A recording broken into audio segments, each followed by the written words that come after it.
What is the difference between granulated cane sugar and granulated sugar? I see two types of sugar in the baking aisle that I can't differentiate: granulated sugar and granulated cane sugar.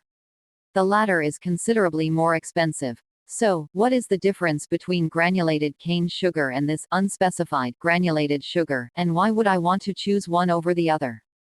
As I understand it, cane sugar is extracted exclusively from sugarcane, while the other kind, the one that is not labeled as cane, can be a mixture of sucrose from several sources.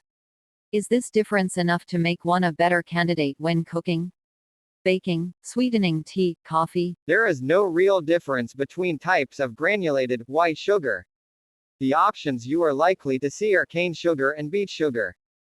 Granulated sugar from sugarcane is often considered superior to beet sugar by Americans, but the idea that cane sugar is in any way superior to beet sugar has no basis. Granulated beet sugar and granulated cane sugar are completely interchangeable and indistinguishable. Swapping them will cause no issue. By the way, this is sugarcane, see link 1. These are sugar beets, see link 2. I'd post a picture of the granulated sugar made from each, but it seems kind of pointless as they look the same.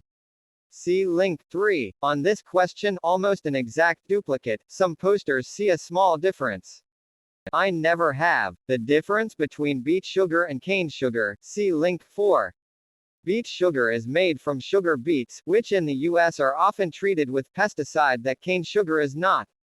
Traces of said pesticides, minute though they may be, are found in cane sugar. This is why beekeepers will only use cane sugar to supplement their bees over the winter.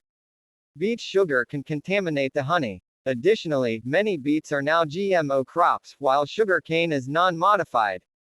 https://www.gardenfork.ev/honeybee-sugar-syrup-y-use-only-cane-sugar/ see link 4.